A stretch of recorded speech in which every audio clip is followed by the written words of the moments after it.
Kita masih ingat ada beberapa orang di Halim ditangkap karena ngebor, sementara bor itu sendiri yang prinsip yang sama udah dilakukan JICA itu 5 tahun di depan. JICA itu kan dengan studi yang lengkap tuh 5 tahun di depan itu udah dibor sama Jepang itu. Baru si Gomba yang ditangkap di di Halim ini, berapa orang itu kemudian terjadi komunikasi yang gak enak antara penguasa Halim dan seterusnya. Itu menunjukkan bahwa dari awal dia tahu itu bakal busuk. Terus saya disuruh nyebutin nama Luhut Binsar Panjaitan. Udah saya bilang, udah jelas kok. Nggak usah disebutin, tapi jelas siapa orang itu gitu. Bayangin aja, tahun 2016 dia itu udah jadi Menko Marinpes. Itu udah kerjaannya dia. Tahun 2020 dia terima. 2021 dia bilang barangnya busuk. Itu yang busuk siapa? Ya memang ini dari awal udah busuk. Mensreanya itu dari awal, sejak dimulai dilaksanakan ini udah busuk dari awal. Bukan busuk tahun 2021. Kalau kita lihat pada 13 Agustus 2015, selesai ketemu dengan utusan Cina, waktu itu Rizal Ramli menegaskan dia nggak setuju, dan kata-katanya ini kira-kira begini, saya nggak peduli sama urusan Jepang, sama urusan China, yang penting kita harus untung, nggak boleh rugi. Rizal Ramli mengatakan begitu selesai ketemu dengan duta besar China yang waktu 13 Agustus. Pada hari yang sama, minggu yang sama juga, itu Rini hadir di pameran. Dia bawa itu kereta Cina itu ada di situ, dipamerkan di situ. Dan beberapa hari kemudian memutuskan kita pilih Cina karena Jepang tidak memenuhi syarat. Nanti Mas Agus lebih detail. Saya hanya melihat tanggalnya, urutan-urutannya itu. Saya hanya mau mengatakan begini. Tadi Pak Mahfud kan sudah menjelaskan tentang mens rea dan actus reus. Kalau kita bicara niat jahat, nanti dari kronologis itu akan kelihatan siapa sebenarnya punya niat jahat mulai dari hari pertama proyek ini dikerjakan. Sesederhana saya memastikan bahwa nggak ada niat jahat di permulaan. Sesederhana saya menyatakan tidak ada niat jahat di gula yang ditimpakan kepada Thomas Lembong gitu. Nanti dari kronologis itu kelihatan. Jadi kalau ada seseorang bilang sudah busuk dari awal, itu disebutnya setelah kaitannya tadi pernyataan dari Pak Anton ya, bahwa kan ada 2 Perpres, 1 PMK ya. 2 Perpres itu pun mens rea kelihatan nanti dari situ. Karena Perpres yang kedua, yang 2020, itu sebenarnya kan menunjuk Luhut untuk jadi dewa kan di situ. Dia di situ jadi dewa menyelesaikan kebusukan itu gitu. Ya, jadi Perpres 21 itu. Tahun 2021, Perpres 93. Nah, sebelumnya di Perpres 107 2015 itu kan sudah jelas bahwa nggak ada urusan-urusan APBN dan seterusnya. Nah, di situ juga nanti mens rea-nya kelihatan bagaimana penyimpangan itu terjadi. Niat jahat itu penyidik itu akan udah paham tuh. Jadi kalau KPK nggak paham, saya bilang mereka sekolah lagi deh. Ya. Jadi begitu kemudian Rini ada kereta data, terus kemudian kalau ada seseorang bilang juga dia tidak paham, tidak ikut, dia hanya ikut setelah Perpres 21 dengan adanya komite itu, salah juga. Kita masih ingat ada beberapa orang di Halim ditangkap karena ngebor, sementara bor itu sendiri yang prinsip yang sama udah dilakukan JICA itu 5 tahun di depan. JICA itu kan dengan studi yang lengkap tuh 5 tahun di depan itu udah dibor sama Jepang itu. Baru si Gomba yang ditangkap di di Halim ini, berapa orang itu kemudian terjadi komunikasi yang gak enak antara penguasa Halim dan seterusnya. Itu menunjukkan bahwa dari awal dia tahu itu bakal busuk, ya kan? Dia tahu persis. Karena itu peristiwa di Halim itu terjadi setelah, menurut catatan saya, itu terjadi setelah peletakan batu pertama 21 Januari 2016. Itu peletakan batu pertama 21 Januari 2016 itu di Walini. Daerah mana tuh? Daerah Walini. Walini teh apa sana ya, perkebunan itu ya. Nah, itu yang di Halim itu terjadinya itu April. Jadi Januari, April terjadi di Halim, yang ngebor nggak pakai izin, ribut, tersinggung, angkatan udaranya marah-marah, terus seseorang nelpon, seseorang ini bilang yang katanya nggak tahu gitu, dia tahu busuk di belakang, itu aja udah nggak bener. Itu udah kelihatan mensreanya.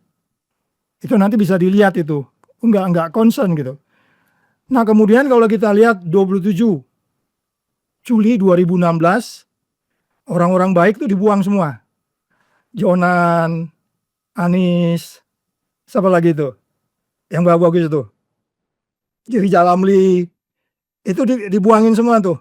Kemudian jadilah yang disebut sebagai tadi apa namanya, Menko Marinvest tadi ditempatkan di situ, seolah-olah di situ dia sudah mulai menangani sebenarnya, walaupun sebenarnya perpresnya dia terima itu di 2021. Tapi dia sudah Marinvest di situ, nggak ada alasan dia nggak tahu. Marinvestnya itu kan 2016. Sedangkan dia terimanya itu 2020. Dia bilang 2020 busuk gitu ya. Setelah nerima apa namanya itu 2021, setelah nerima perpres itu. Enggak, dia Marinvest itu 2016 itu Juli. Dan 2000 sebelumnya Peristiwa Halim dia tahu, nggak alasan dia nggak tahu. Itu nanti penyidik akan melihat. Jadi kalau kita bicara pasal 2 pasal 3 kerugian negaranya nanti itu kan siapa berbuat apa, nanti Pak Mahfud lebih lebih ini. Ya di pasal 2 pasal 3 itu siapa berbuat apa. Itu nanti yang akan perlu dilihat setelah kemudian kita melihat adanya angka yang tidak konsisten gitu. Kita masuk dari 2 perpres itu aja, terus tadi tambahan dari yang barusan tadi PMK 09 2023 itu udah menarik gitu.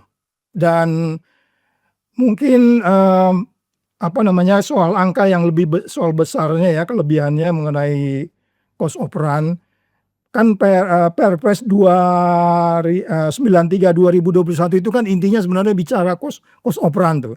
Seseorang ditentukan untuk lu beresin dah tuh cost of run itu. Gimana caranya gitu, iya kan? Padahal kita tahu sendiri tadi sudah dijelaskan di depan bagaimana Mas Agus juga ada yang jelaskan mulai dari 0,1 ke 2 itu saja sudah buat kuping penyidik berdiri sebenarnya. Belum lagi kalau kita cerita bagaimana Jepang sudah melakukan penelitian 4 tahun lebih. Saya nggak baca dokumennya 5.000 halaman, tapi saya download dari JICA ada beberapa eksekutif summary-nya itu sangat detail. Titik-titik yang ini oleh mereka. Ini saya sependapat yang disampaikan almarhum Rizal Ramli. Gua nggak ada urusan sama Jepang, nggak ada urusan sama Cina, tapi gua nggak mau negeri ini rugi. Rizal bilang tegas begitu gitu. Nah ini mungkin siapa yang berada di belakang ini, itu yang mungkin nanti KPK harus melihat. Dari jejak itu nanti akan kelihatan dari urutan itu. Tadi Mas Abdi sudah menjelaskan dokumen-dokumen tertulisnya apa saja. BPK tentu mereka harus melihat auditnya, karena kalau nanti bicara kerugian negara mereka harus menunjukkan kepada KPK kerugiannya sekian, baru nanti di situ akan kelihatan pasal 2, pasal 3-nya. Nah, sebelum saya tutup mungkin menarik buat kita memang nanti kalau kita harus berdialog dengan KPK di tim ini bila perlu. Semuanya kita yang ada di sini datang aja ke KPK. Masalahnya kan sekarang ini kita mundur 3 langkah kan kita satu kelas sama Nepal. Ya Nepal 34, indeks persepsi korupsinya kita 37 gitu. Jadi kalau nggak korupsinya dulu saya agak ini ya, sebenarnya korupsinya dulu gitu, kalau nanti yang lain akan beres, walaupun Mas Sujan Samirin mengatakan harus paralel gitu ya. Tapi saya pikir kalau korupsi yang diselesaikan yang lain tuh akan ikut gitu loh. Oke boleh lah pakai teknologi apa namanya, teori paralel atau bersama. Persoalannya kan misalnya omon-omon ini nggak jelas gitu loh. Itu masih omon-omon sampai hari ini gitu ya. Kalau memang dia benar kasus Medan aja itu dia tinggal telepon ketua KPK, karena ketua KPK itu di bawah presiden. Dia harus telepon itu kasus Medan itu, kamu baca koran Tempo nggak itu, majalah Tempo nggak, itu jelas kok itu. Kita baru itu belum bicara lagi yang kaitannya dengan Abdul Ghani Kasuba ya. Itu banyak. Jadi maksud saya gini, saya nggak ngajak kita segini jadi skeptik. Nah oleh sebab itu emang KPK-nya harus digeruduk gitu loh. Kita harus ke sana. Ya karena kalau hanya di sini nggak didengar, kurang apanya Rismon itu, udah nyebut-nyebutin nama Kapolri, nyebutin siapa gitu. Terus saya disuruh nyebutin nama Luhut Binsar Panjaitan, ya udah saya bilang, udah jelas kok, nggak usah disebutin, nanti jelas siapa orang itu gitu, iya kan. Lu bayangin aja, tahun tahun 2016 dia itu udah jadi Menko Marinvest, itu udah kerjaannya dia. Tahun 2020 dia terima, 2021 dia bilang barangnya busuk. Itu yang busuk siapa? Ya memang ini dari awal udah busuk seperti dibilang Mas Agus Jadi juga. Mensreanya itu dari awal, sejak dimulai dilaksanakan ini udah busuk dari awal, bukan busuk tahun 2021. Jadi maksud saya gini loh, oke nanti Kang Jana mungkin kasih link ini, suruh kasih ke penyidik sana, suruh kamu denger tuh Prof Mahfud udah bicara semua orang-orang yang kurang kayak gitu ya. Tapi kayaknya nggak didengar juga. Kalau dia mendengar kan nggak begitu cara merespon. Kami sudah mulai tahun 2025 awal. Susah banget, hampir setahun loh. Nanti bulan depan dia setahun. Apa susahnya ini? Ini kasus simpel. Ini kasus simpel, kasus sederhana. Apalagi kalau kita pakai teori-teori tadi yang teori finance, waduh, itu udah telak banget itu. Mas Antoni tadi udah jelas, Profesor Antoni udah bisa, saya udah didekati dari Perpres 2, Perpres itu aja tuh menstreanya udah nampak banget tuh. Belum lagi masuk tadi yang PMK 89 tadi itu, 89 2023. Jadi sekali lagi tinggal bagaimana Publik saya sependapat, ya kekecewaan kita, dalam bayangan saya memang ya ini presiden kali ini ya harus dipenjara gitu loh. Iya kan, nggak bisa, nanti kita akan begini-gini terus gitu loh. Saya udah katakan kita mundur 3 langkah, 1 kelas sama Nepal, memalukan sekali. Memalukan sekali, mereka 34, kita 37. Nah sekarang Prabowo gimana? Hampir 26 kali dan udah tidak terhitung dia ngomong akan memberantas ini. Tapi nggak ada perintah yang jelas, udah jelas itu undang-undangnya KPK itu di bawah presiden sekarang. Jadi sekali lagi tanpa kita tapi Pak Mahfud sudah mengajarkan kita harus curiga, ya kalau nggak curiga pasti kita fail lah gitu ya. Teorinya memang gitu, only paranoia survive gitu.